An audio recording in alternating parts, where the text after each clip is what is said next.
আসসালামু আলাইকুম। আজকে আমরা এনডিসি ২৫ ব্যাচের রাউন্ড 3 তে আসা একটি নিউটনিয়ান মেকানিক্স এর প্রবলেম সলভ করব। প্রবলেমটা আমাদের সামনে আছে, দেখি কি বলা আছে। আমাদের বাম পাশে প্রবলেমের প্রশ্নটা আছে এখানে, আর ডান পাশে হচ্ছে আমাদের চিত্রটা দেয়া আছে। প্রশ্নটা পড়ি। দেখো বলা আছে যে M1 M2 ১ কেজি ভরের দুটি বিন্দু বস্তু একটি বরহীন দণ্ডের দুই প্রান্তে যুক্ত করে দণ্ডের মধ্যবিন্দুগামী অক্ষ AB এর সাপেক্ষে চিত্র অনুযায়ী 10 রেডিয়ান পার সেকেন্ড কৌণিক বেগে ঘোরানো হচ্ছে। চিত্র দেখো কি দেওয়া আছে, M1 আর M2 দুইটা বস্তু আছে, একটা ভরহীন দণ্ডের মাধ্যমে যুক্ত আছে, আর এই দণ্ডের মাঝামাঝি একটা অক্ষ আছে। এই অক্ষ সাপেক্ষে এই বস্তু দুইটা ঘুরতেছে, এটা বলা আছে আমাদের। আর ঘূর্ণন বেগ বলা আছে কৌণিক বেগ 10 রেডিয়ান পার সেকেন্ড।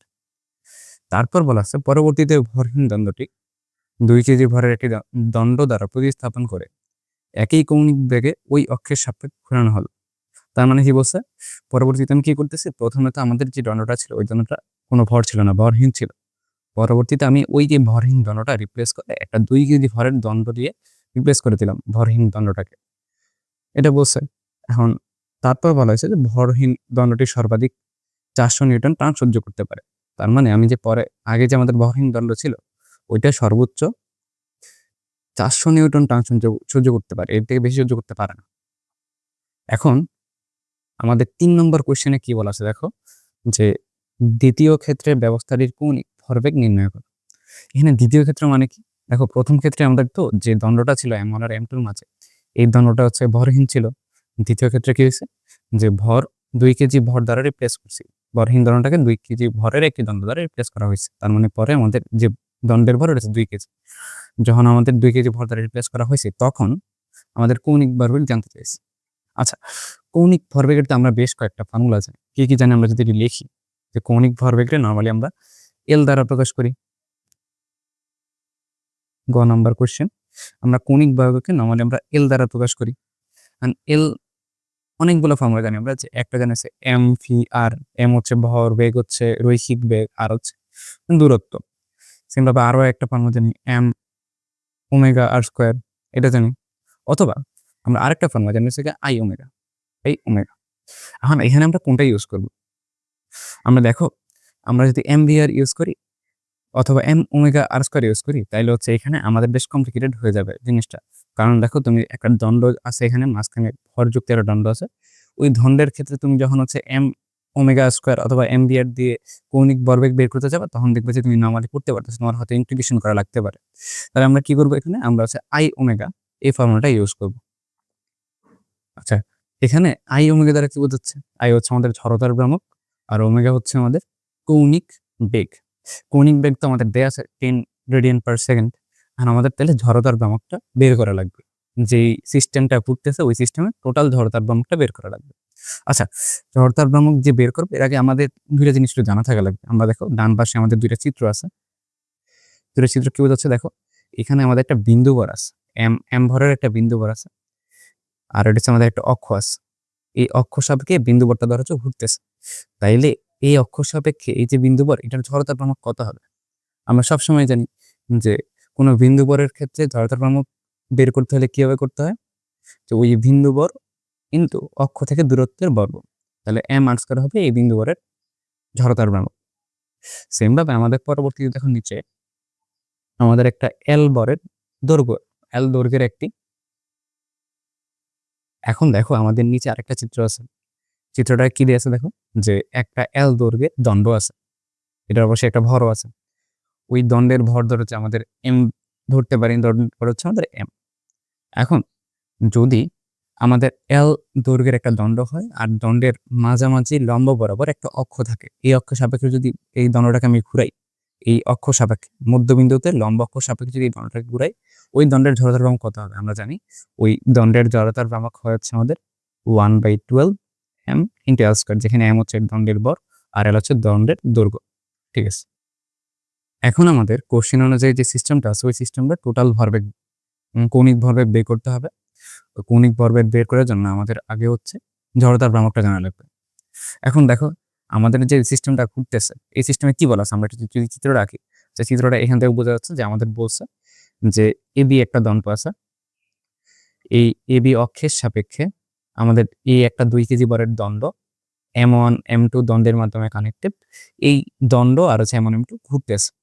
এখন তাইলে আমাদের জড়তার ভ্রামক যদি বের করা লাগে তাহলে কার জড়তার ভ্রামক থাকবে? অবশ্যই M1 এর থাকবে, M2 এর থাকবে। আর কি কারো থাকবে? অবশ্যই থাকবে। কার থাকবে? যে আমাদের যে দণ্ডটা আছে বরযুক্ত দণ্ড, ওইটারও জড়তার ভ্রামক থাকবে।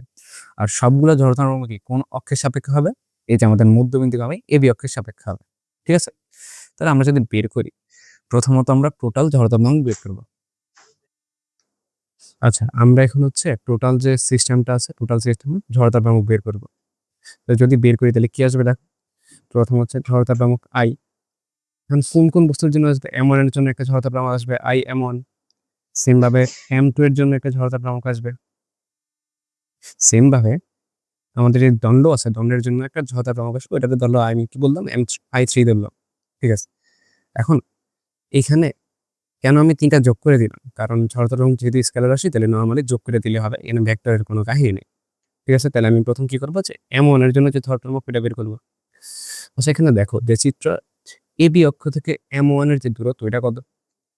আমাদের টোটাল দূরত্ব হচ্ছে আমাদের 6 মিটার। তাহলে AB আছে মাঝখানে। তাহলে যদি এদিকে 3 মিটার হবে, এদিকে 3 মিটার হবে, তাহলে অক্ষ থেকে ঘূর্ণন অক্ষ থেকে আমাদের M1 এর দূরত্ব হচ্ছে 3 মিটার। তাহলে আমি M1 এর জড়তার ভ্রামক কত পাবো? M1 এর যে ভর M1 ইনটু দূরত্ব মানে R1 স্কয়ার। সেম ভাবে M2 এর জন্য M2 ইনটু দূরত্ব R2 স্কয়ার। যেহেতু এটা বিন্দু পর এজন্য mr স্কয়ার দিয়ে হয়ে যাচ্ছে। আর I3 মানে কি আমাদের দণ্ডের জন্য জড়তার ভ্রামক। দেখো এখানে দণ্ড হচ্ছে আমাদের, এইটা হচ্ছে টোটাল দণ্ড। দণ্ডের মধ্যবিন্দুতে লম্ব সাপেক্ষ হচ্ছে আমাদের জড়তার ভ্রামক বের করতে হবে। তাহলে ওই ক্ষেত্রে আমাদের সূত্র কি? ওই সূত্র হচ্ছে আমাদের 1/12 ml স্কয়ার। এখানে দণ্ডের ভর ধরো যে m, আর দণ্ডের দৈর্ঘ্য হচ্ছে l স্কয়ার। আমি যদি এখন বের করি তাহলে কত আসবে দেখো। প্রথমত আমাদের M1 বস্তুর ভর হচ্ছে আমাদের 1 কেজি, R1 হচ্ছে আমাদের 3 মিটার, কারণ ঘূর্ণন অক্ষ থেকে M1 এর দূরত্ব 3 মিটার। সেম ভাবে M2 ভর 1 কেজি, আর R2 ও সেম 3 মিটার। আর আমাদের 1/12 এখানে দণ্ডের যে ভর এটা কত? 2 কেজি। 2 কেজি ভর, আর দণ্ডের যে দৈর্ঘ্য এটা কত? 6 মিটার, তাই 6 স্কয়ার। এখন দেখো এদিকে আমাদের কি আসবে? 1 × 3 স্কয়ার মানে 9, প্লাস 1 × 3 স্কয়ার মানে 9। এখানে কত আসবে? 36/12, 3 × 2 মানে 6 আসবে আমাদের। তাহলে আলটিমেটলি কত আসছে আমাদের অ্যান্সার? আমাদের অ্যান্সার আসতেছে 9 × 9 = 18, 18 × 6 আছে 24। 24 কেজি মিটার স্কয়ার আছে আমাদের টোটাল জড়তার ভ্রামক। তাহলে জড়তার ভ্রামক বের করা শেষ। আর আমাদের তো জড়তার ভ্রামক বের করা টার্গেট ছিল না, আমাদের টার্গেট ছিল কৌণিক ভরবেগ বের করা। তাহলে কৌণিক ভরবেগের ফর্মুলা কি আমরা জানি? কৌণিক ভরবেগ A=, জানি হচ্ছে আমাদের I ওমেগা। কারণ আমরা তো I বা জড়তার ভ্রামক বের করছি 24, আর ওমেগাতে আমাদের দেয়া আছে যে কত রেডিয়ান পার সেকেন্ডে ঘুরতেছিল, এটা কত? 10। তাহলে আমাদের অ্যান্সার কত আসবে কৌণিক ভরবেগে? ওইটা আসবে হচ্ছে আমাদের 240 KG metre square per second. ঠিক আছে? তাহলে আমাদের যেহেতু কৌণিক ভরবেগ বের করতে বলছে আমরা বের করে ফেললাম। আচ্ছা ঠিক আছে, টোটাল কোশ্চেনটা আমি আরেকবার বলি। দেখো আমাদের প্রথমত হচ্ছে একটা সিস্টেম ছিল যেখানে M1 আর M2 একটা দণ্ড 2 কেজি বরের দণ্ড দ্বারা কানেক্টেড। এখন আর AB মধ্যবিন্দুতে লম্ব অক্ষের সাপেক্ষে একটা সিস্টেম ঘুরতেছে। তাহলে আমাদের কৌণিক ভরবেগ বের করতে বলছে। কৌণিক ভরবেগ আমরা জানি I ওমেগা। আর আমাদের ওমেগা আমাদের দেয়া ছিল 10 metre radian per second square second. আর I আমাদের বের করতে হইতো। আর I বের করার জন্য আমরা বিন্দু বরের জন্য I জানি কি? mr স্কয়ার, যেখানে r হচ্ছে অক্ষ থেকে দূরত্ব। আর একটা দণ্ডের যে মধ্যবিন্দুগামী লম্ব অক্ষের সাপেক্ষে যে জড়তা রয়েছে 1/12 ml স্কয়ার। সরি, এখানে 1/2 আসছে, 1/12 ml স্কয়ার। এখন আমি দেখো আমাদের তাইলে এখানে দুইটা বিন্দু বর আছে, একটা দণ্ড আছে। তাহলে আমি দুইটা বিন্দু বরের সাপেক্ষে জড়তার ভ্রামক mr স্কয়ার, আর দণ্ডের সাপেক্ষে দণ্ডের জড়তার ভ্রামক 1/12 ml স্কয়ার। আমি মান যদি বসাই দিই তাহলে আমাদের আলটিমেটলি জড়তার ভ্রামক টোটাল আসে 24 কেজি মিটার স্কয়ার। ওইখান থেকে জড়তার ভ্রামক পাওয়ার পরে আমি যদি L=I ওমেগা বসাই দিই তাহলে কৌণিক ভরবেগ আমাদের I ওমেগা চলে আসে 240 KG metre square per second.